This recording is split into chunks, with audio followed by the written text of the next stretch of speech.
ሰላም ቤተሰቦች እንዴት አላችሁ? ዛሬ የጓደኛ ተኩላዎችን ወይም ደግሞ መጥፎ ጓደኛ የሚያሳዩትን ምልክቶችና ራሳችንን ከነኚህ መሰል ጓደኞች እንዴት መጠበቅ እንዳለብን የምንማርበት ጥበብን ይዤላችሁ መጥቻለሁ። እስቲ አንድ ጥያቄ ልጠይቃችሁ። በአሁኑ ሰዓት በስልካችሁ ላይ ቤስት ፍሬንድ ወይም የቅርብ ጓደኛ ብላችሁ ሴቭ ያደረጋችሁት ሰው በእውነት የእናንተን ስኬት ይፈልጋል? ብዙዎቻችን የምንወደውና የምናምነው ሰው ከጀርባችን ጉድጓድ እየቆፈረ መሆኑን የምናውቀው ነገሮች ሁሉ ተበላሽተው ካለቁ በኋላ ነው።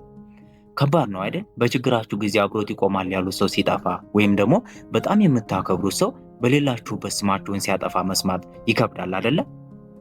እኛ ሁላችንም ቢያንስ አንድ ጊዜ ጓደኛ ባልነው ሰው ተጎድተን እናውቃለን። ግን ለምን ሁል ጊዜ ተጎጂ እንሆናለን ይመስላችኋል? ምክንያቱም የተንኮለኛ ሰዎችን ስልት አስቀድመን ስለማናውቅ ነው። ይህ ቪዲዮ ምናልባት በአሁን ሰዓት ያላችሁን የጓደኝነት ግንኙነት ሊያፈርሰው ይችላል። ነገር ግን እውነትን ማወቅ ጥሩ ነውና እውነቱ ነፃ ያወጣችኋል። ዛሬ በዚህ ቪዲዮ ላይ በአጠገባችሁ ያለውን ተኩላ ለይታችሁ የምታውቁበትን 10 አስደንጋጭ ምልክቶች እነግራችኋለሁ። በተለይም ቁጥር 7 ላይ የምንነጋገረው ነጥብ ምናልባትም አሁን አጠገባችሁ ስላለው ሰው ማንነት አይናችሁን ሊከፍት ይችላል። እስከ መጨረሻው አብራችሁን ቆዩ። ተንኮለኛ ጓደኛን ከምንለይባቸው ምልክቶች አንዱና የመጀመሪያው የሆነው ስውር ቅናት ወይም ደግሞ ሰብታይል ኢንቪ የምንለው ነው። የመጀመሪያውና ትልቁ ምልክት ቅናት ነው ይባላል።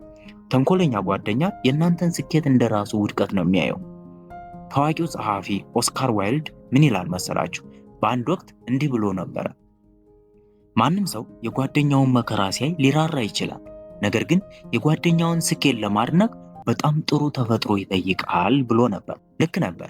አሁንም አንዳንድ ሰዎች እናንተ ደስ የሚል ዜና ይዛችሁ ስትመጡ ምናልባትም አዲስ ስራ አግኝታችሁ ሊሆን ይችላል፣ ወይም ደግሞ አዲስ ነገር ገዝታችሁ እውነተኛ ጓደኛ እንኳን ደስ አለ ብሎ ያበስራል። እንዲሁም ደግሞ አብሮ በደስታ ይዘላል።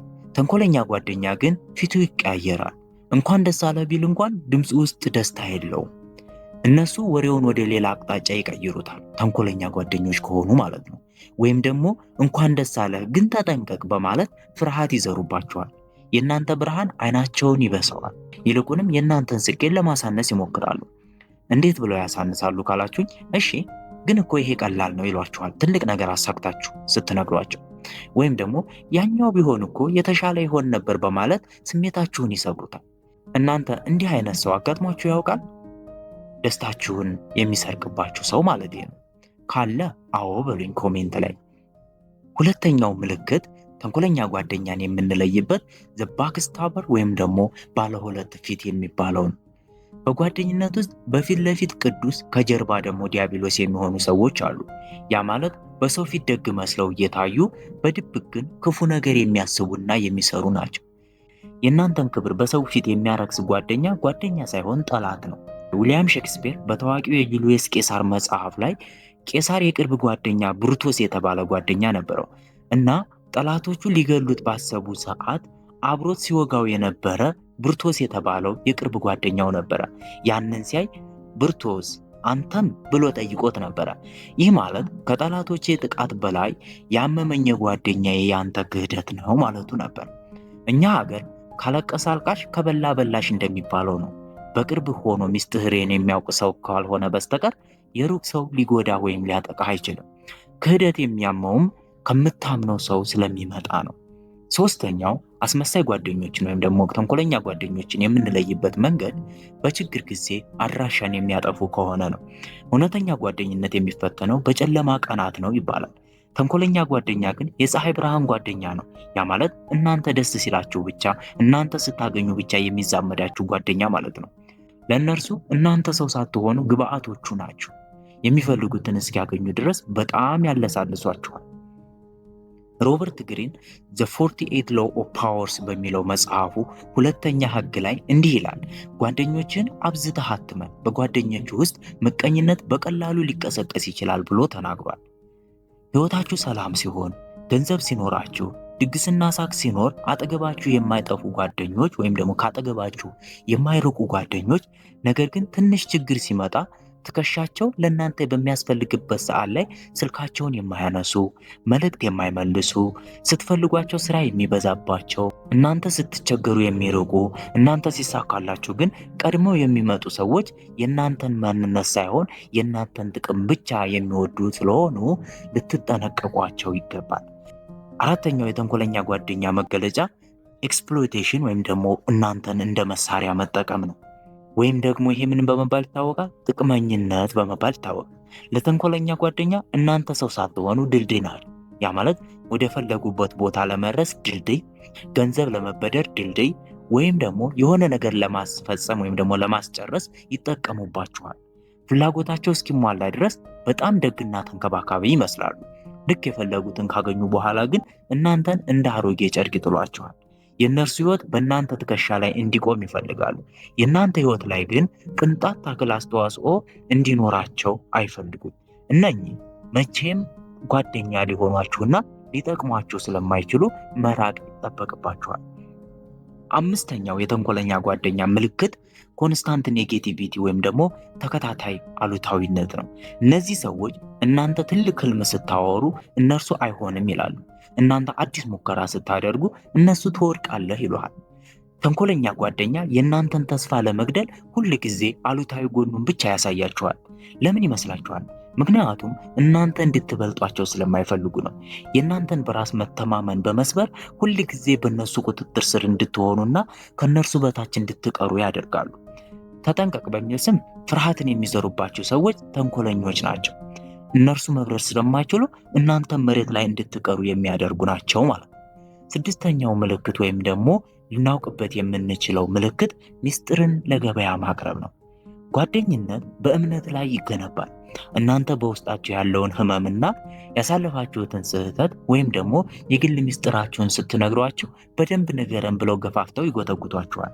ነገር ግን ከጥቂት ቀናት በኋላ ያ ሚስጥር የሰፈር ወሬ ማሟሟቂያ ሲሆን ታገኙታላችሁ። እምነት አንድ ጊዜ እንደተሰበረ ብርጭቆ ነው። ብታጣበቁትም ስንጥቁ አይጠፋም። የእናንተን ህመም ለሌላው ሰው እንደ አስቂ ታሪክ የሚያወራ ጓደኛ ደግሞ ልብ ውስጥ ለእናንተ ምንም አይነት ቦታ የለውም ማለት ነው። ተንኮለኛ ጓደኛ ሚስጥራችሁን ለሌሎች ሰዎች እንደ መግባቢያ ነው የሚጠቀምበት። እናንተን ዝቅ አድርጎ ራሱን ከፍ ለማድረግ የእናንተን የግል ታሪክ አሳልፎ ይሰጣል። እንደዚህ ያለ ጓደኛ ጋር ከሆናችሁ ልትርቁ ይገባችኋል። ሰባተኛውና ወሳኝ ነው ያልኳችሁ ምልክት ፐብሊክ ሁሚሊቴሽን ወይም ደግሞ በሰው ፊት ማሳነስን። ብዙ ሰዎች ይህንን ምልክት ቀልድ ነው ብለው ስለሚያልፉት ነው ከባድ ነው ያልኳችሁ። ነገር ግን ይህ ቀልድ አይደለም።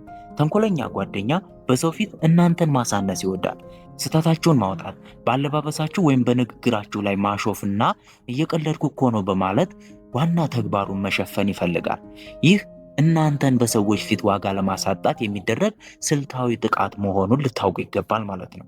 እውነተኛ ጓደኛ ስህተታችሁን በግል ይነግራችኋል እንጂ በሰው ፊት ለመቀለጃ አይጠቀምበትም። ስምንተኛው ልናውቅበት የምንችለው ምልክት አምባገነንነትና ራስ ወዳድነትን በመመልከት ነው። ተንኮለኛ ጓደኛ ሁል ጊዜ እኔ ይላል እንጂ እናንተ ቅደሙ አይልም ማለት ነው። ከእናንተ ጋር ሲነጻጸር የእሱ ችግር ሁሌ ትልቅ ነው፣ የእሱ ደስታ ሁሌ ትልቅ ነው፣ የእነሱ ወሬ ብቻ መሰማት እንዳለበት ያስባሉ። እናንተ ስትናገሩ ስልካቸውን ይነካካሉ ወይም ደግሞ ወሬውን ወደ ራሳቸው ጠምዝዘው ይወስዱታል። የእናንተ ስሜትና ፍላጎት ለእነርሱ ግድ የላቸውም። እናንተን እንደ አድማጭ እንጂ እንደ እኩል ጓደኛ ያዋችሁ። ህይወት በእነርሱ ዙሪያ ብቻ እንድትሽከረከር ይፈልጋሉ። ስለዚህ እውነትም እነኚህ ጓደኞች ተንኮለኛ ጓደኞች ናቸው። ዘጠነኛው ልናውቅበት የምንችለው ምልክት መነጠል ወይም ደግሞ አይዞሌሽንን ነው። ይህ በጣም አደገኛ ምልክት ነው። ተንኮለኛ ጓደኛ እናንተን ከሌሎች ጥሩ ጓደኞቻችሁ ወይም ደግሞ ቤተሰቦቻችሁ ሊነጥሏችሁ ትግል ያደርጋሉ። ያ ሰው እኮ ስለ አንተ እንዲህ ብሏል ብለው ይነግሯቸዋል። እነዚያ ሰዎች እኮ አይመጡንህም እያሉ እናንተን ብቻችሁን ለማስቀረት ይጥራሉ። ግን ለምን ይመስላችኋል ይህን የሚያደርጉት? ለእናንተ አስበው? በፍጹም አይደለም። ምክንያታቸው ብቻችሁን ስትሆኑ እነሱ እናንተን ለመቆጣጠርና የፈለጉትን ለማድረግ ስለሚመቻቸው ነው። የእናንተን ማህበራዊ ህይወት የሚያበላሹ ሰዎች ተንኮለኞች መሆናቸውን አውቃችሁ ልትሸሿቸው ያስፈልጋል ማለት ነው። አስረኛ የእናንተን ውድቀት መመኘት የሚፈልግ ጓደኛ። የመጨረሻው ምልክት እናንተ ስትሳሳቱ ወይም የሆነ ችግር ውስጥ ስትወድቁ በውስጣቸው የሚሰማቸው ደስታ ነው። ፊታቸው ላይ ሐዘን ቢመስልም አይናቸው ውስጥ ግን የድል ስሜት ይታያል። የእናንተ መውደቅ ለነሱ እርካታን ይሰጣቸዋል። ይህ በቃላት የማይገለጽ ግን ደግሞ በመንፈስ የሚታወቅ ክፉ ምልክት ነው። እሺ አሁን እነዚህን 10 አስደንጋጭ ምልክቶች በዝርዝር አይተናል። ምናልባት አንዳንዶቻችሁ በልባችሁ ይሄ እኮ የቅርብ ጓደኛዬ ነው እያላችሁ ሊሆን ይችላል። አሁን ዋናው ጥያቄ እሱ ሳይሆን እንዴት ነው ራሳችንን የምንጠብቀው? ህይወታችንን ከመመረዝ እንዴት እናድናለን የሚለው ጥያቄ ነው። ለዚህ ደግሞ ከታች የዘረዘርኩላችሁን 7 ቁልፍ እርምጃዎች በጥንቃቄ ከተከተልን በቂ ይሆናል ማለት ነው። ኦኬ የመጀመሪያው ንቁ መሆንና በምግባር መመዘን ነው። ወይም ደግሞ ዋች አክሽን ኖት ዘ ወርድስ ይላል ፈረንጅ። መጀመሪያ ሰዎችን ዝም ብላችሁ አትመኑ። ሰዎች የሚናገሩት ቃል ሊያታልላችሁ ይችላል፣ ተግባራቸው ግን እውነቱን ይናገራል። እወደዋለሁ የሚል ሰው እናንተ ሲሳካላችሁ አይኑ ውስጥ ያለውን ብልጭታ እዩ። አንደበታቸው ሳይሆን ሰውነታቸው የሚሰጠውን ምልክት ወይም ደግሞ ቦዲ ላንጉጅ ለማንበብ መሞከር ጥሩ አጋጣሚ ነው። ተግባር ከቃል በላይ ይጮሃል ይባላል። ስለዚህ ይህንን መርህ የህይወታችሁ መመሪያ አድርጉ። ያኔ ራሳችሁን መከላከል እንዳለባችሁ ትረዳላችሁ ማለት ነው። ሁለተኛው ሚስጥር አያያዝን መለወጥ ወይም ደግሞ ጌት ኪፕ ዩር ኢነር ሰርክል። ለማንኛውም ሰው የህይወታችሁን ቁልፍ አትስጡ። ቤት ውስጥ ያላችሁን ወርቅ ዝም ብላችሁ መንገድ ላይ እንደማታስቀምጡት ሁሉ የውስጥ ሚስጥራችሁም ወርቃችሁ ነው። አረ እንደውም ከዛ በላይ ነው። አንድን ሰው በደንብ ሳታውቁትና ታማኝነቱን በተግባር ሳያስመሰክር ልባችሁን አትፈቱለት። ሚስጥራችሁን የሚሰሙ ሰዎችን በጥንቃቄ መምረጥ ብቸኝነት ሳይሆን ብልህነት እንደሆነ ልትረዱ ይገባል። ሶስተኛው ጥብቅ ወሰን ማበጀት ወይም ደግሞ ሴት ስትሮንግ ባውንደሪስ ነው። ብዙዎቻችን የምንጎዳው አይ ማለት ስለማንችል ነው። ተንኮለኛ ሰዎች ደካማ ጎናችሁን አይተው ሊጋልቧችሁ ይሞክራሉ። ያን ጊዜ ይህ ነገር አይመቸኝም ወይም ደግሞ ዛሬ ገንዘብ ማበደር አልችልም ወይም ስለ እገሌ እኮ ማማት አልፈልግም በማለት ግልጽ ወሰን አብጁ። የሚገርመው ነገር ምን እንደሆነ ታውቃላችሁ? እናንተን ለጥቅም የሚፈልጉ ሰዎች አይ ስትሏቸው ራሳቸው ቀስ ብለው ይርቃሉ። አይ የሚለው ቃል መርዛማ ሰዎችን የሚያባርር መድኃኒት ነው። አራተኛ ደረጃ በስልትና በሰላም መራቅ ወይም ደግሞ ዘ አርት ኦፍ ፌዲንግ አዌይ እንለዋለን። ተንኮለኛ ሰው መሆኑን ካወቃችሁ በኋላ ሄዳችሁ ፊት ለፊት መጋፈጥ ወይም ደግሞ ጦርነት መክፈት የለባችሁም። ምክንያቱም ተንኮለኛ ሰው ተንኮሉን ስለሚያውቅ እናንተን ለመጉዳት ሌላ መንገድ ሊፈልግ ይችላል። ይልቁንም ቀስ ብሎ መራቅ ወይም ደግሞ ፌድ አውት ማድረግ የተሻለ ነው። ለምሳሌ ስልክ መቀነስ፣ ቀጠሮ ማብዛትና ከቀጠሮ ቦታ መቅረት፣ ቀስ በቀስ ርቀታችሁን መጠበቅ፣ ጊዜያችሁንና ጉልበታችሁን ለሚገባቸው ሰዎች ብቻ በመስጠት ህይወታችሁን ልታድኑ ይገባል። በአምስተኛ ደረጃ ስሜታዊ ነፃነትን ማወጅ ወይም ደግሞ ኢሞሽናል ዲታችመንት የምንለው። ተንኮለኛ ጓደኛ እናንተን ዝቅ ለማድረግ ሲሞክር አትቆጡ። ምክንያቱም የእነሱ ንግግር የእናንተን ማንነት አይገልጸውም። እነሱ የሚናገሩ ስለ ራሳቸው እንጂ ስለ እናንተ እንዳልሆነ ተረዱ። ንግግራቸውን ወደ ልባችሁ ካላስገባችሁት ሊጎዳችሁ አይችሉም። በራሳችሁ ላይ ያላችሁ እምነት ከማንም ሰው ወሬ በላይ ጠንካራ እንደሆነ አሳዩአቸው። ያኔ ራሳቸው አርፈው ይቀመጣሉ። በስድስተኛ ደረጃ አዳዲስና አዎንታዊ ግንኙነቶችን ፍጠሩ። you would be diversify your circle ማለት ነው። አንዳንድ ጊዜ በአንድ ሰው ላይ ብቻ ተጣብቀን ስለምንቀር ነው ጉዳቱ የሚበዛው። አዳዲስ ሰዎችን ለመተዋወቅ ሞክሩ። አዳዲስ ቦታዎች ሂዱ። በዙሪያችሁ ያሉ ሰዎች ሲበዙና የተለያዩ ሲሆኑ የአንዱ ሰው ተንኮል የእናንተን የመጉዳት አቅም ይቀንሳል። ሁል ጊዜ እናንተን ወደፊት የሚገፋችሁን አዎንታዊ ኃይል ካላቸው ሰዎች ጋር ተቀላቀሉ። ሰባተኛውና የመጨረሻው ማድረግ ያለብን ነገር እውነተኛ ጓደኞችን መለየትና መንከባከብ ወይም ደግሞ ቼሪስ ዘ ሪል ዋንስ የምንለው። በመጨረሻም ሁሉንም ሰው በአንድ እይታ እንዳታዩ። ተንኮለኞችን ስታባረሩ በእውነት የሚወዷችሁንና በችግሮቻችሁ ከጎናቸው የቆሙትን ጥቂት ሰዎች እንዳትረሱ። ለእነርሱ ጊዜ ስጡ፣ አክብሯቸው፣ ውደዷቸው። ህይወት በ10 ተንኮለኛ ጓደኛ ሳይሆን በአንድ እውነተኛ ጓደኛ ትደምቃለች ይባላል። ጓደኝነት ትልቅ ሀብት ነው። ነገር ግን መርዛማ ጓደኝነት ከካንሰር በላይ ህይወትን ያጠፋል። ዛሬ እኔና እናንተ የተነጋገርንባቸው ነጥቦች ህይወታችሁን እንድትፈትሹ ይረዷችኋል ብዬ አስባለሁ። አሁን አንድ ጥያቄ ላቅርብላችሁ። በዚህ ቪዲዮ ውስጥ የተጠቀሱ ምልክቶች በአጠገባችሁ ባለው ሰው ላይ ይታያሉ? ከሆነ ቆም ብላ ማሰብ ያለባችሁ ዛሬ ነው። ይህ ቪዲዮ ለጓደኞቻችሁና ለምትወዳቸው ሰዎች እንዲደርስ ሼር አድርጉት። ሰብስክራይብ በማድረግ ቤተሰብ ይሁኑ። በሚቀጥለው ቪዲዮ እስክንገናኝ ራሳችሁን ጠብቁ። ባይ ባይ።